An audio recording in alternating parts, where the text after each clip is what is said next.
লেখক শুভেন্দু খানের শুধু তোমার বাণী নয় গো শুধু। খবরটা পেয়েছিলাম ঠিক রাত ৮টার সময়। দিনটা ছিল শনিবার। সেদিন অফিস থেকে আর ঘরে ফিরিনি, সোজা চলে গিয়েছিলাম নাইট ড্রিমস। ছোটোখাটো বার কাম রেস্টুরেন্ট, একটু নিরিবিলি, তেমন ভিড় খুব একটা হয় না। আমার মতো কিছু ঠিকানাহীন মানুষ আসে নীলচে আলোয় রঙিন পানীয়ের গন্ধে নিজেকে ডুবিয়ে নিতে। দুঃখ কষ্টগুলো অ্যালকোহলের জারক রসে কেমন যেন নরম এক নদীর মতো হয়ে যায়। গলতে থাকে হিমবাহ। বুকের পাঁজরের প্রতিটা হাড়ে জমাট বাঁধা হিম শীতল বরফ উষ্ণ স্রোতের মতো বইতে থাকে শিরায় শিরায়। মনের দুর্গম চোরাগলির অন্ধকার থেকে ক্রমশ জেগে ওঠে ভালোবাসা। কেউ যেন ফিসফিসিয়ে বলে যায়, বাঁচো বাঁচো, ভীষণভাবে বাঁচো। হালকা মিউজিক বাজছে কিশোর কুমারের গলায় ছুক আর মেরি মন কো। মস্তিষ্কের কোষে কোষে আদিম সর্পিল গহ্বর থেকে ক্রমশ জেগে উঠছে শিকলে বন্দি নেশার মতোই ফেরারি ভালোবাসা। ঝর্ণার মতোই ঝরঝর করে ঝরছে বৃষ্টিদানার মতোই আমার হাহাকার, আমার হা হুতাশ। কি যেন আছে, কি যেন নেই, কি যেন পেয়েছি, কি যেন হারিয়েছি। শুধু তোমার বাণী নয় গো হে বন্ধু, হে প্রিয়। মোবাইল বেজে উঠতে একটু বিরক্ত হয়েই পকেট থেকে মোবাইল বের করে চমকে উঠেছিলাম। তন্দ্রা কলিং। স্থির দৃষ্টিতে তাকিয়েছিলাম মোবাইল স্ক্রিনের দিকে। বিশ্বাস করতে পারছিলাম না, এতদিন পর হঠাৎ তন্দ্রা। মোবাইলে বেজেই চলেছে, শুধু তোমার বাণী নয় গো হে বন্ধু, হে প্রিয়। কল রিসিভ করতে উল্টো প্রান্তে তন্দ্রার ভারাক্রান্ত গলা। বাবা আর নেই। চমকে উঠেছিলাম কথাটা শুনে। শব্দ হারিয়ে ফেলেছিলাম। শুধু জিজ্ঞেস করতে পেরেছিলাম, হঠাৎ কি করে হলো? Stroke, massive attack. সময় দিল না আর। ২৪ তারিখ বাবার কাজ, যদি পারো এসো একবার। কেটে গেল ফোন। বলা ভালো আমাকে দ্বিতীয় কোনো প্রশ্ন বা উত্তরের অপেক্ষা না রেখেই ফোন কেটে দিয়েছিল তন্দ্রা। স্তম্ভিত হয়ে কিছুক্ষণ চেয়েছিলাম মোবাইল স্ক্রিনের দিকে। কানে বেজে চলেছিল কিশোর কুমারের ছুক আর মেরি মন কো। ২৩ তারিখ সন্ধ্যার ফ্লাইট ধরে মুম্বাই থেকে রওনা দিয়েছিলাম কলকাতা হয়ে শ্রীরামপুরের উদ্দেশ্যে। বাড়ি পৌঁছতে রাত ১১টা বাজল। এখন রাত ঠিক কত জানি না, হয়তো রাত ১টা কিংবা ২টো হবে। আমাদের পুরানো বাড়িতে দেওয়াল ঘড়ি নেই। একটু ভুল বললাম, ছিল একটা। সেই কবে সময়ের সাথে সাথে পা মিলিয়ে চলতে না পেরে একদিন আমার মতোই থেমে গিয়েছে তার গতি। আমাদের এই মফস্বলে রাত ঠিক ঠাউর হয় না। নীরব নিঝুম নিস্তব্ধতায় কোনো এক রাত প্যাঁচার কান্নার সুরের সাথে তাল মিলিয়ে চলতে থাকে সময়ের কাঁটা, টিক টিক টিক। বুম্বাদের বাড়ির রোয়াকে গুটিসুটি মেরে শুয়ে থাকা বেওয়ারিশ কুকুর হঠাৎ থেকে থেকেই ঘেউ ঘেউ করে উঠছে। তারপর আবারও এক নিশ্ছিদ্র নীরবতা, এক অসীম শূন্যতা। ঘুম আসছে না কিছুতেই। গন্ধটা সেই তখন থেকে মৌমাছির মতো সারা ঘরে ভেসে বেড়াচ্ছে। ঠিক কোথা থেকে আসছে বুঝতে পারছি না। হয়তো চুন খসে যাওয়া দেওয়াল থেকে, হয়তো সেগুন কাঠের পুরানো আলমারির গা থেকে, হয়তো এই কাঠের পালঙ্ক থেকে, কিংবা বিছানার চাদর থেকে। কিন্তু আসছে গন্ধটা। বহুদিন আগে হারিয়ে যাওয়া গন্ধটা আজ যেন খসে যাওয়া নক্ষত্রের গা থেকে ধুলো ঝেড়ে কার্পাস তুলোর মতোই উড়ছে ফুরফুর করে সারা ঘর জুড়ে। মাথার পেছনে দুহাতে ভর দিয়ে চিত হয়ে শুয়ে থাকি। তাকিয়ে থাকি সিলিংয়ের দিকে। জায়গায় জায়গায় খসে গিয়েছে সিমেন্টের পুরু স্তর। লোহার রডগুলো দাঁত বার করে তাকিয়ে আছে। ভাবতে অবাক লাগে, মাত্র 10টা বছর, অথচ কতই না বদলে গিয়েছে। নিত্য পরিবর্তনশীল এই জগতে সময়ের সাথে সাথে বদলে যায় মানুষ, বদলে যায় সম্পর্ক, বদলে যায় ভালোবাসা। সত্য সেলুকাস, কি বিচিত্র এই জীবন, কি বিচিত্র তার গতিপথ। গন্ধটা বারবার ঘুরে ফিরে আসছে, চেনা স্মৃতির মতোই চেনা গন্ধ। বহুদিন আগে এই গন্ধ ইসরায়েলি আতরের মতোই জড়িয়ে রাখত আমায়। সাদা ধুতি, সাদা ফতুয়া, চোখে কালো মোটা ফ্রেমের চশমা, একটা সৌম্য মূর্তি, মুখটা ঝুঁকে এসেছে। বাবু, ঘুমালি? খাসনি তো কিছু? কিছু খেয়ে নিবি চল। আবছা হয়ে যাওয়া স্মৃতির মতোই আবছা একটা মুখ। বৃষ্টির টুপটাপ শব্দের মতোই তবুও আমার ঠাকুরদাকে চিনে নিতে অসুবিধে হয় না। এ বাড়িতে যেটুকু টান ছিল তা ছিল এই ঠাকুরদা। ঠাকুরদা চলে যাওয়ার সাথে সাথে সে সুতো ছিন্ন হয়ে গিয়েছিল চিরদিনের মতো।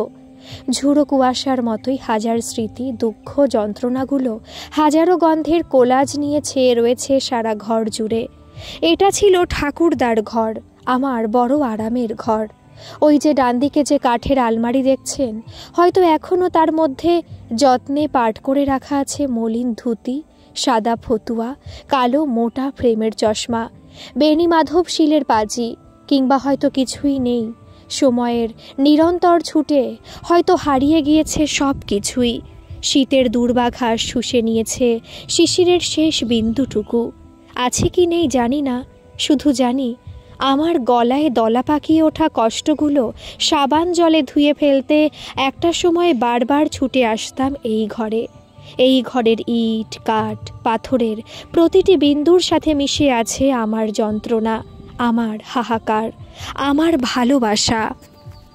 একটা অস্বস্তি ঘিরে ধরেছে আমায়, ঘুম আসছে না কিছুতেই। বিছানা থেকে উঠে গায়ে একটা চাদর জড়িয়ে বারান্দায় এসে দাঁড়াই। 10টা বছরে অনেকটাই বদলে গিয়েছে আমার চেনা এই শহর। শেষ যখন এসেছিলাম বাবার পারলৌকিক কাজে, তখন রাস্তার ধারে ইলেকট্রিক পোস্টের সাথে টিউবলাইট লাগানো ছিল। কোনোটা জ্বলতো, কোনোটা জ্বলতো না। আজ ল্যাম্প পোস্টে সোডিয়ামের হলুদ বানভাসী আলো। আশেপাশের পুরানো অনেকগুলি বাড়ি ভেঙে গজিয়ে উঠেছে বহুতল ফ্ল্যাট। ফটকে লোহার গেট, ফ্ল্যাটের জানালায় বাহারি পর্দা। শুধু এই ঝিম ধরা রাতের সাথে বেমানান হয়ে এখনো দাঁড়িয়ে আছে আমাদের পুরনো ভাঙা চোরা বাড়ি। দুটো বাড়ির পরে উল্টো দিকে অনিমেষ কাকুর বাড়ি। অনিমেষ কাকুর বাড়িটা এখান থেকে স্পষ্ট দেখা যায়। অন্ধকার বাড়িটা ভূতের মতো আজও দাঁড়িয়ে। আগে কাকুদের বারান্দা সাজানো ছিল নানা ফুলের টবে, তন্দ্রায় নিজের হাতে লাগিয়েছিল। সারা বারান্দা জুড়ে ম ম করত রং বেরঙের ফুলের গন্ধ। সে গন্ধ এক ঝিম ধরা ভালো লাগা গন্ধের মতোই ক্যালেন্ডুলার সুবাসে ভেসে বেড়াতো আমার সারা মন জুড়ে। আজ সেসব হারিয়ে যাওয়া প্রাগৈতিহাসিক ইতিহাস। অনিমেষ কাকুর পশ্চিম দিকের ঘরের আলোটা হঠাৎ করে জ্বলে উঠল। চমকে তাকিয়েছিলাম, একটু পরে দেখলাম আবার নিভেও গেল। তন্দ্রা কি তবে আমার মতোই জেগে? আমার মতো তার চোখেও কি বিনিদ্র রজনী? হয়তোবা। কাল তো অনিমেষ কাকুর পারলৌকিক কাজ। পরের দিন দুপুরের দিকে গিয়েছিলাম অনিমেষ কাকুর বাড়ি। ঘরের ভেতর কাঠের বড় ফ্রেমে বাঁধানো অনিমেষ কাকুর একটা সাদা কালো ফটো, মালা দেওয়া। কাজের বাড়ি, সারা বাড়ি নানা লোকজন হইচই করছে। হাত জোর করে প্রণাম জানালাম অনিমেষ কাকুকে। এই মানুষটা যে আমায় বড়ই স্নেহ করতেন।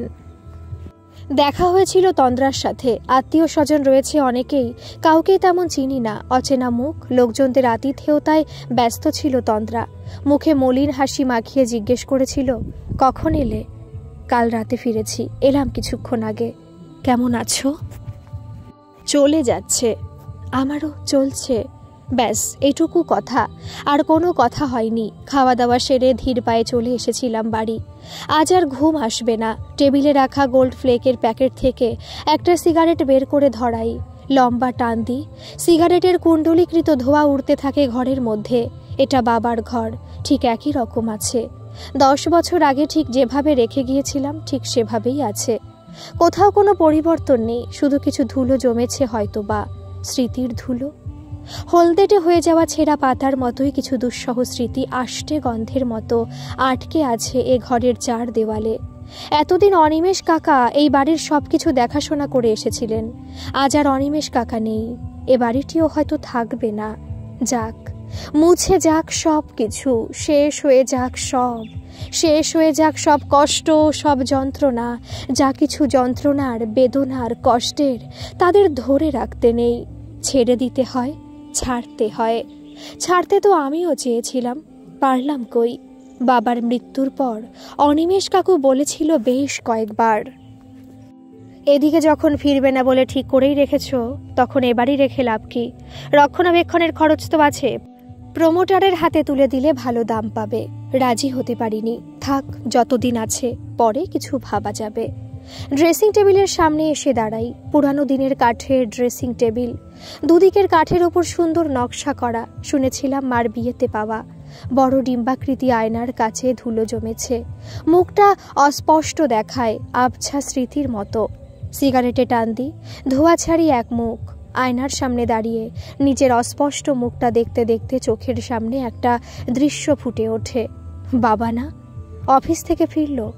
আয়নার সামনে দাঁড়িয়ে শার্টের বোতাম খুলছে। খাটের একপাশে দাঁড়িয়ে আছে মা।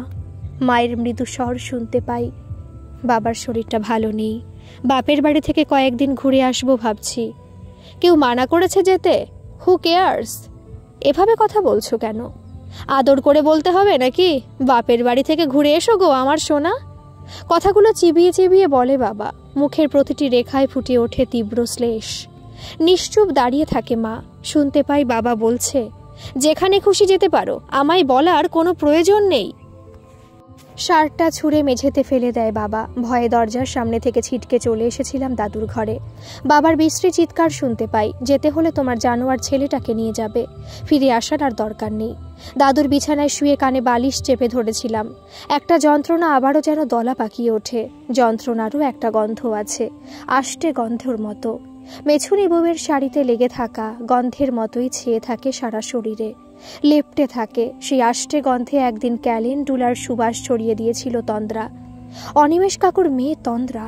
ছিপছিপে চেহারা, ঢলঢলে মুখ, স্রোতস্বিনী নদীর মতো। কিসের টানে ছুটে আসতো জানি না। ভালোবাসে কি জানি না, সে বোধ আমার ছিল না। শুধু জানতাম তন্দ্রা এলে সে আষ্টে গন্ধটা এক নরম নদীর মতো হয়ে যেত। অনিমেষ কাকুদের সাথে ছিল আমাদের 3 পুরুষের বন্ধুত্ব। অনিমেষ কাকুর বাবা স্বর্গীয় দেবেশ রায় ছিল আমার ঠাকুরদার বিশেষ বন্ধু। অল্প বয়সে পৃথিবীর মায়া ত্যাগ করেছিলেন তিনি। অনিমেষ কাকুর বয়স তখন বছর 3, আমার বাবারই সমবয়সী। ঠাকুরদা অনিমেষ কাকুকে কোনোদিন আলাদা করে দেখেননি, নিজের ছেলের মতোই মানুষ করেছিলেন। ঠাকুরদা স্নেহে যত্নে বড় হয়ে উঠেছিলেন অনিমেষ কাকু। ঠাকুরদাকে বাবার মতোই শ্রদ্ধা করতেন। সেই সূত্রে অনিমেষ কাকু ছিল আমাদের বাড়িরই একজন, বাবার সমবয়সী। ফলে দুজনের মধ্যে বন্ধুত্ব গড়ে উঠতে সময় লাগেনি। আমার সেই যন্ত্রণার দিনগুলোতে ধূমকেতুর মতোই হঠাৎ এসে হাজির হতো তন্দ্রা। কি করো সারাদিন ঘরে বসে? চলো একটু ঘুরে আসি। ভালো লাগছে না। কি ভালো লাগে শুনি? পড়ে পড়ে ঘুমাতে? কথাগুলো বলে হাত ধরে টান দিত তন্দ্রা। আরে ওঠো তো, মুখ গোমড়া করে আর বসে থাকতে হবে না, চলো আমার সাথে। ক্যালিডোস্কোপে ছোট ছোট দৃশ্যের মতো ঘটনাগুলো চোখের পর্দায় ভেসে ওঠে। চিলেকোঠার ঘরে এক দুর্বল মুহূর্তে তন্দ্রা হাত বাড়িয়ে দিয়েছিল। 2 হাতে তুলে ধরেছিলাম তন্দ্রার মুখ। আমার কিশোর ঠোঁট দুটো নেমে এসেছিল তন্দ্রার জিভে ওষ্ঠে। আসলে সে আঁকড়ে ধরেছিল তন্দ্রা। আমার ঘামে ভেজা পিঠে বসে গিয়েছিল তন্দ্রার নখের আঁচড়। আমার শরীরে তখন তন্দ্রার নারী শরীরের সুবাস। তন্দ্রার ভিকাট ক্লিভেজে তখন সাগরের দুর্দম হাতছানি। আসলে সে মিশে যেতে হয় নিঃশেষে। ভালোবাসি ভালোবাসি 2 হাতে আঁকড়ে ধরেছিল তন্দ্রা। সেই সুরে সেদিন পান্না হয়ে উঠেছিল সবুজ, চুনি হয়ে উঠেছিল রাঙা হয়ে, শীতেও ফুটে উঠেছিল পলাশ, কৃষ্ণচূড়া বিছিয়ে দিয়েছিল তার রেশমি চাদর। বিসমিল্লাহের সানাই কি সুর বাজিয়েছিল সেদিন? জমাট বাঁধা যন্ত্রণাগুলো ফার্নেসের আগুনে গলে ঝুড়ো ঝুড়ো বৃষ্টি দানার মতোই ঝরে ঝরে পড়ছিল। কিশোরী থেকে তন্দ্রা হয়ে উঠেছিল এক পরিপূর্ণ নারী। যত ঝড়ই আসুক, কথা দাও আমায় ছেড়ে যাবে না কোনো দিন। কথা তো কতই দিয়েছিলাম, রাখতে আর পারলাম কই। বাবার 7 ফুট বাই 6 ফুটের খাটের দিকে চোখ চলে যায়। এই সেই খাট। মা চলে যাওয়ার পর এই খাটে বাবা জীবনের শেষ 8টা বছর জীবনমৃত হয়ে কাটিয়েছিলেন। হয়তো নিজের ভুল শোধ করতে হয়েছিল নিজের জীবন দিয়ে। নিয়তির কি নির্মম পরিহাস! জীবনের শেষ 8টা বছর বহির্জগতের সাথে বাবার কোনো সংযোগ ছিল না, আমার সাথেও না। ফিরেও তাকায়নি কোনো দিন। ছেলের কোনো কর্তব্যই করিনি, প্রয়োজন বোধ করিনি। ঘেন্না করতাম বাবাকে, হ্যাঁ করতাম, ঠিক যতটা ঘেন্না করতো বাবা আমাকে। ঘেন্নাকে ফিরিয়ে দিয়েছিলাম ঘেন্না দিয়েই। বাবার দেখাশোনার দায়িত্ব তুলে নিয়েছিলেন অনিমেষ কাকু। হয়তো ঠাকুরদার ঋণ শোধ করেছিলেন, করতে চেয়েছিলেন হয়তো। এ বাড়ির 4 দেওয়ালের কত গন্ধ মিলেমিশে একাকার হয়ে আছে। বাবার ঘেন্নার গন্ধ, মায়ের গায়ের গন্ধ, ঠাকুরদার স্নেহের গন্ধ, তন্দ্রার ভালোবাসার গন্ধ। আরও একটা গন্ধ আছে, ছোটকার সিগারেটের গন্ধ। এ বাড়িতে তখন সিগারেট খেত একজন, আমার ছোটকা। দুধ সাদা গায়ের রং, এক মাথা ঝাঁকড়া চুল, চোখ দুটো কেমন যেন স্বপ্নের মতো। হাতের জ্বলন্ত সিগারেট ছাইদানিতে নিভিয়ে দিয়ে পায়ে পায়ে চলে আসি ছোটকার ঘরে। বাবার কাজের সময় যেমন রেখে গিয়েছিলাম, ঠিক একই রকম আছে ছোটকার ঘরটা। দেওয়াল ঘেঁষে একটা কাঠের সিঙ্গেল খাট, কাঠের 4 পেয়ে পড়ার টেবিল, টেবিলের সাথে লাগানো একটা কাঠের চেয়ার, দক্ষিণ দিকে কাঠের আলনা, দেওয়ালে পেরেকে সাটা একটা বড় আয়না, আর একটা কাচের দেরাজ আলমারি। আসবাব বলতে শুধু এইটুকুই। দেরাজ আলমারিতে রাখা বইগুলোর অবস্থা অবশ্য তথৈবচ। কোনোটার আস্ত নেই, চলে গিয়েছে পোকা কিংবা উইয়ের পেটে। ছোটকার ছিল গল্পের বইয়ের নেশা, খাটের ওপর দুপা ছড়িয়ে বই পড়তো ছোটকা। সুযোগ পেলেই হাজির হতাম ছোটকার ঘরে। কি পড়ছো ছোটকা? বই থেকে চোখ তুলে ছোটকা বলতো, ও তুই বুঝবি না। দেরাজ আলমারি থেকে একটা ছবি আঁকার বই আমার হাতে দিয়ে বলতো, ছবিগুলো দেখ। উল্টে পাল্টে ছবি দেখতাম আমি। ছোটকা বলতো, এই তোর মা কি করছে রে? রান্নাঘরে। একটু চা দিয়ে যেতে বল না। ও মা, ছোটকা চা চাইছে। একটা রেকাবে চা বিস্কুট নিয়ে আসতো মা। ঠাকুরপো, তোমার চা। রান্না করতে করতে একদম ঘেমে গিয়েছো তো বৌদি? যা গরম পড়েছে। আঁচল দিয়ে কপালে ঘাড়ের ঘাম মুছতো মা। তোমাকে খুব সুন্দর লাগছে বৌদি, দেবীর মতো। ছেঁড়া ছেঁড়া মেঘের মতো দৃশ্যগুলো একের পর এক ভেসে ওঠে।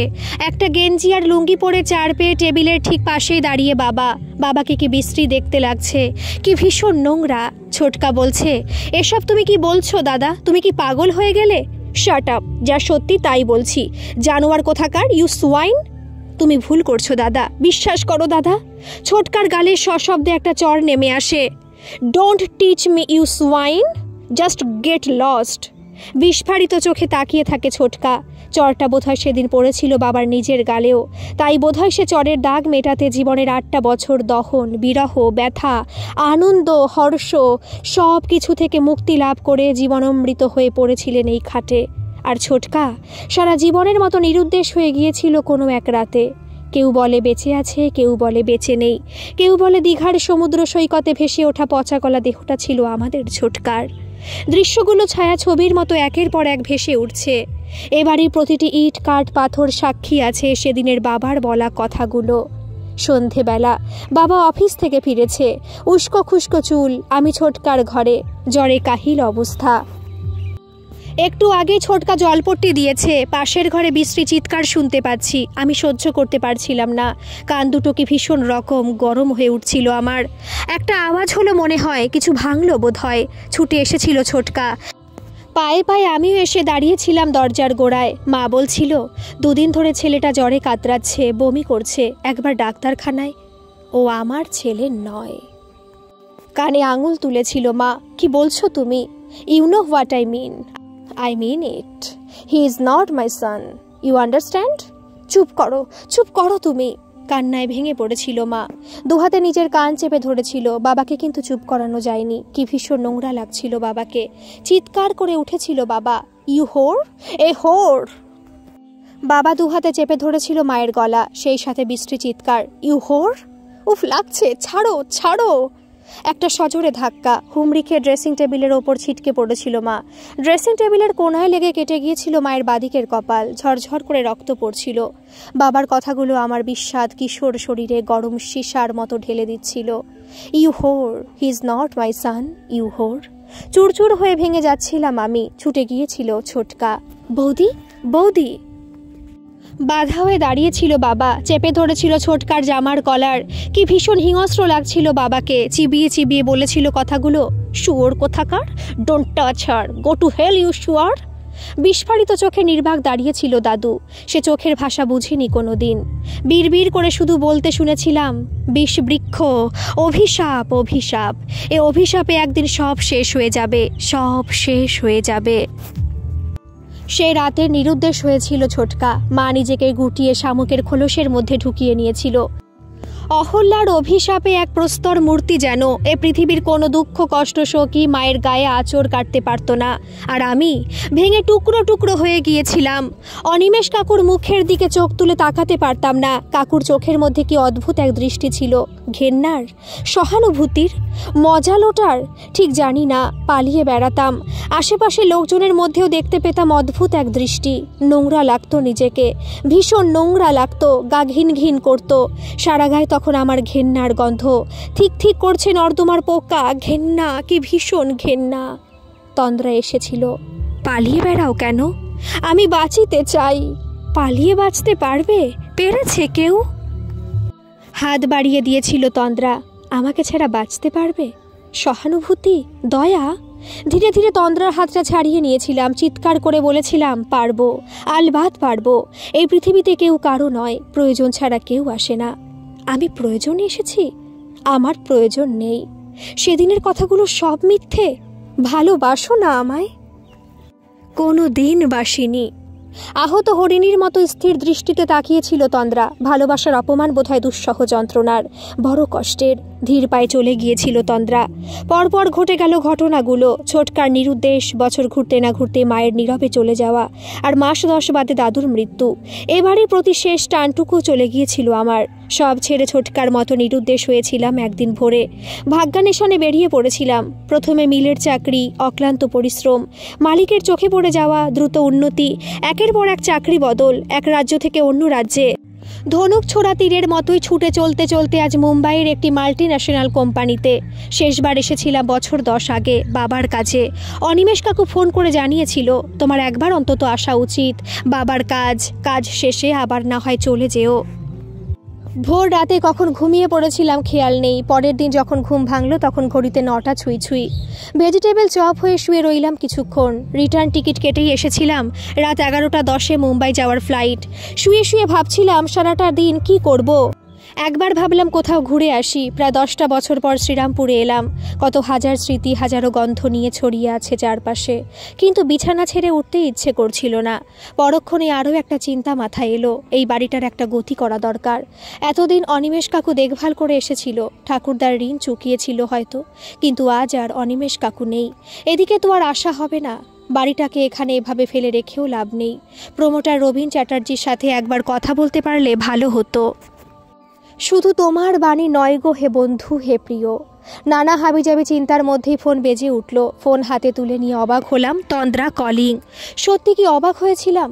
মনের মধ্যে একটা প্রত্যাশা তো ছিলই। গতকাল তন্দ্রার বাড়ি থেকে ফিরে এসে সারাক্ষণ ফোন হাতের কাছেই রেখেছিলাম। একটা দুরূহ প্রত্যাশা নিয়েই কাছে রেখেছিলাম ফোন। কাজের বাড়িতে সেভাবে তো কথা হলো না। তন্দ্রা নিশ্চয়ই ফোন করবে। ফোন করে হয়তো বলবে, তোমার অসুবিধা না থাকলে একবার আসতে পারি। কিংবা হয়তো বলবে, অসুবিধা না থাকলে একবার আসতে পারবে। কিংবা হয়তো বলবে, অনেকদিন পর দেখলাম তোমায়, কেমন আছো।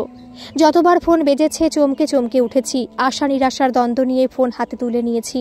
হয়তো তন্দ্রা ফোন করলো, কিন্তু না, সে আশায় জল ঢেলে কখনো ভেন্ডার কিংবা কখনো অফিস কলিগের কলে ফোন ভাইব্রেট করেছে। প্রত্যাশারও একটা গন্ধ আছে, অপেক্ষার গন্ধের মতো, পাড় ভাঙা আকুতির মতো, ঝরে যাওয়ার আগে ঝরা পাতার শেষ দীর্ঘশ্বাসের মতো, মন খারাপের বিকালে কিংবা ঘুঘু ডাকা দুপুরে আর্য শ্লোকের মতো, দূর বহুদূর কোনো মহাসিন্ধুর ওপার থেকে ভেসে আসা কোনো সঙ্গীতের মতো। আষ্ঠে পৃষ্ঠে ছায়ার মতো জড়িয়ে থাকে সারা শরীর জুড়ে। আছি বা না আছির দোলায় দুলতে থাকে মন। মনে লক্ষ কোটি চোরা কুঠুরির কক্ষপথ ঘিরে চেনা স্মৃতির মতোই পাক খেতে থাকে আশা নিরাশা, অপেক্ষা প্রত্যাশার দ্বন্দ্ব। শুধু তোমার বাণী নয় গো হে বন্ধু হে প্রিয়। বেজেই চলছিল ফোন। ফোন রিসিভ করতে উল্টো প্রান্তে তন্দ্রা নিরুত্তাপ গলা।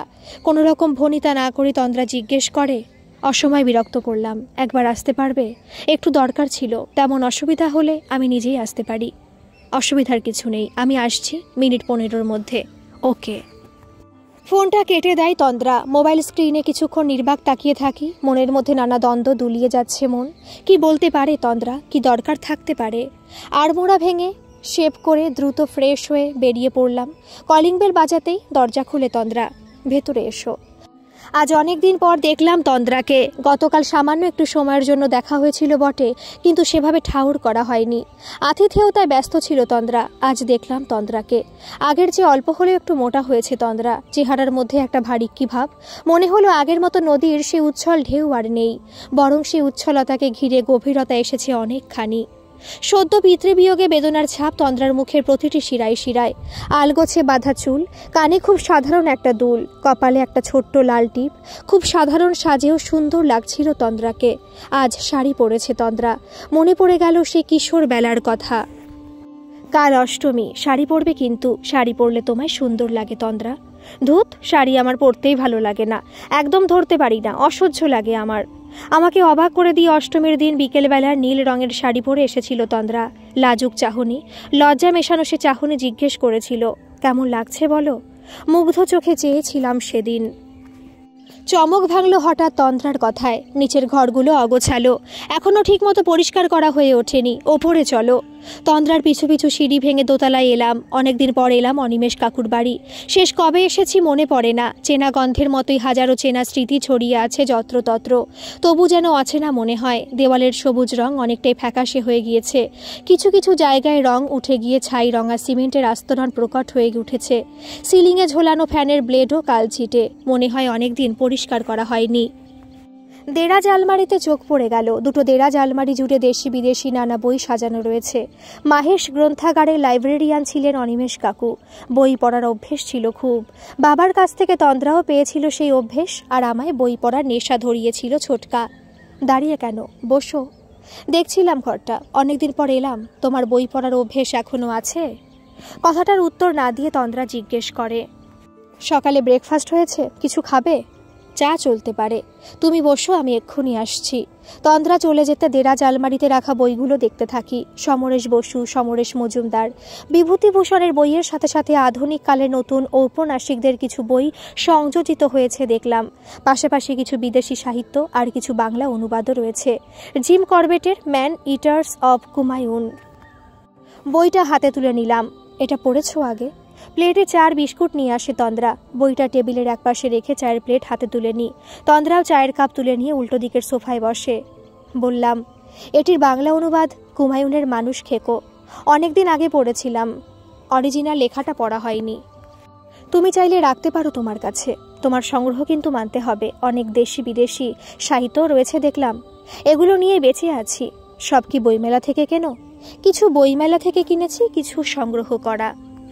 কতদিন হলো বইমেলায় পা রাখার সুযোগ হয়নি। তোমার কি এখনো বই পড়ার অভ্যেস আছে?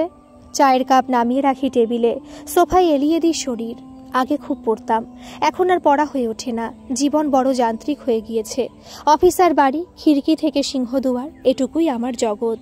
স্থির দৃষ্টিতে তন্দ্রা চেয়ে থাকে আমার দিকে। সবারই একটা নিজের জগতের খুব প্রয়োজন। বৃত্তের মধ্যে আবদ্ধ থেকে বাইরের দুঃখ কষ্টগুলো ভুলে থাকা যায়। চমকে তাকাই তন্দ্রার দিকে, কথাগুলো অনুধাবন করার চেষ্টা করি। কথাগুলো কি আমাকেই বলা? হয়তো। যেদিন ভাগ্যান্বেষণে বাড়ি ছেড়ে নিরুদ্দেশ হয়েছিলাম, সেদিন থেকেই তো একটু একটু করে গুটিয়ে নিজের বৃত্তে আবদ্ধ করে নিয়েছিলাম নিজেকে। মিলের সামান্য একটা কেরানি চাকরি পেয়ে যাওয়াটা ছিল আমার কাছে পরেশ পাথর খুঁজে পাওয়া। সব কিছু ভুলে কাজের মধ্যে ডুব দিয়েছিলাম। পেরিয়ে এসেছিলাম একটার পর একটা সিঁড়ি। নিজেকে শামুকের কঠিন নির্মকে গুটিয়ে নিয়েছিলাম। তন্দ্রাও কি গুটিয়ে নেয়নি নিজেকে? বিগত 10টা বছরে একটা ফোনও করেনি। শেষ কথা হয়েছিল বাবার কাজে, নিতান্তই সৌজন্যমূলক দু একটা কথা। তুমি কি আজকেই চলে যাবে? আজ রাতেই ফেরার টিকিট। তুমি বসো, আমি আসছি, 1 মিনিট। কথাটা বলে উত্তরের অপেক্ষা না করেই উঠে যায় তন্দ্রা। একটু পরে ফিরে আসে, হাতে একটা চাবির গোছা। চাবির গোছা বাড়িয়ে দেয় আমার দিকে। তোমাদের বাড়ির চাবি আমার কাছে গচ্ছিত ছিল। এতদিন বাবা ছিল, রক্ষণাবেক্ষণ করে এসেছেন। আমার পক্ষে আর সম্ভব নয়। তোমার চাবি তোমাকেই ফিরিয়ে দিলাম। কিছু বলার ছিল না আমার। হাত বাড়িয়ে চাবিটা নিই। সব কিছু কি আর ফিরিয়ে দেওয়া যায়? হয়তো যায়, হয়তো যায় না। আর যা কিছু ফেরানো যায় না, হয়তো ক্ষতের দাগের মতোই রয়ে যায়, মলিন হয় শুধু। হাতের তালুর মধ্যে চাবির গোছা নাড়াচাড়া করছিলাম। তন্দ্রা বলে, তুমি তো আর এদিকে আসবে না, পারলে বাড়ি বিক্রি করে দিও। এভাবে ফেলে রেখে আর নষ্ট করে কি লাভ? ভেবেচিন্তে পরে কিছু একটা ব্যবস্থা করা যাবে। তোমার ফ্লাইট তো সেই রাতে, দুপুরে খাবে কোথায়? এখনো কিছু ঠিক করিনি, বাইরে কোথাও খেয়ে নেব। অসুবিধে না থাকলে আমার এখানে দুমুঠো খেয়ে নিতে পারো। তারপর হাসতে হাসতে তন্দ্রা বলে, রান্নাটা কিন্তু নেহাত মন্দ করি না।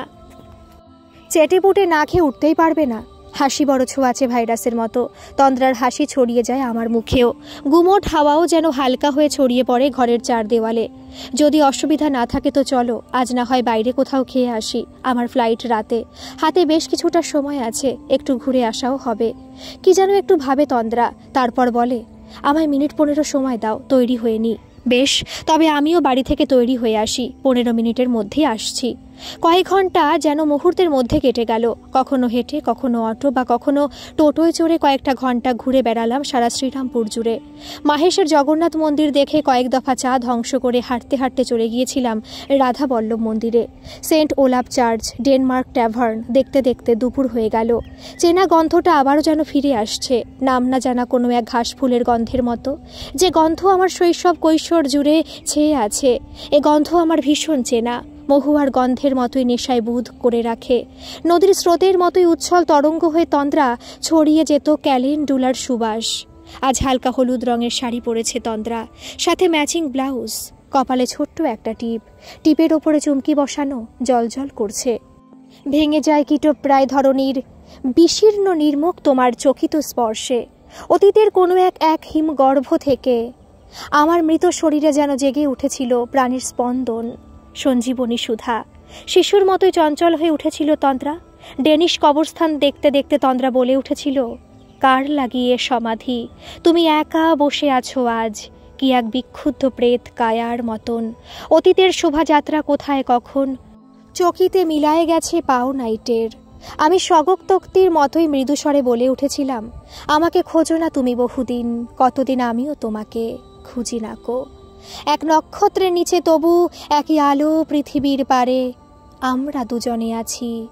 পৃথিবীর পুরনো পথের রেখা হয়ে যায় ক্ষয়, প্রেম ধীরে মুছে যায়, নক্ষত্রেরও একদিন মরে যেতে হয়। চকিতে ফিরে তাকিয়েছিল তন্দ্রা। হয় না কি? চোখ সরিয়ে নিয়েছিল তন্দ্রা, তারপর দুহাতে সামনে প্রসারিত করে বলে উঠেছিল, পৃথিবীর পুরনো পথের রেখা হয়ে যায় ক্ষয়, জানি আমি। তারপর আমাদের দুস্থ হৃদয় কি নিয়ে থাকিবে বলো? একদিন হৃদয়ে অগাধ ঢের দিয়েছে চেতনা, তারপর ঝরে গেছে, আজ তবু মনে হয় যদি ঝরিত না। দুপুরে রেস্তোরাঁয় খাওয়া দাওয়া সেরে বেশ কিছুটা সময় গঙ্গার পাড় ধরে হাঁটলাম। এতদিনের জমানো কথাগুলো বৃষ্টির ফোঁটার মতোই ঝরে ঝরে পড়ছিল। তন্দ্রা তার নতুন স্কুলে জয়েন করার কথা জানায়, আমি মুম্বাইয়ের কথা জানাই। দেখতে দেখতে বিকেল গড়িয়ে আসে, এবার ফেরার পালা। রাতে ফ্লাইট, এবার ফিরতে হবে। তন্দ্রার মুখটা মলিন দেখায়। ফিরতে তো হয় একদিন সবাইকেই। স্থির চোখে তাকিয়ে থাকি তন্দ্রার দিকে। যদি একা না ফিরি? আমার ডান হাতের আঙুলে গাঁট বেঁধে যায় তন্দ্রার বাম হাতের আঙুল। আমি আবার তোমার আঙুল ধরতে চাই। ফোনটা হঠাৎ বেজে ওঠে। শুধু তোমার বাণী নয় গো হে বন্ধু, হে প্রিয়, বাজতেই থাকে। আজকের এই গল্পটি আপনাদের কেমন লাগলো অবশ্যই কিন্তু কমেন্ট করে জানাবেন। আর ভালো লাগলে একটা সাবস্ক্রাইব করে আমার এই ছোট্ট পরিবারের সাথে যুক্ত হয়ে যাবেন। ধন্যবাদ।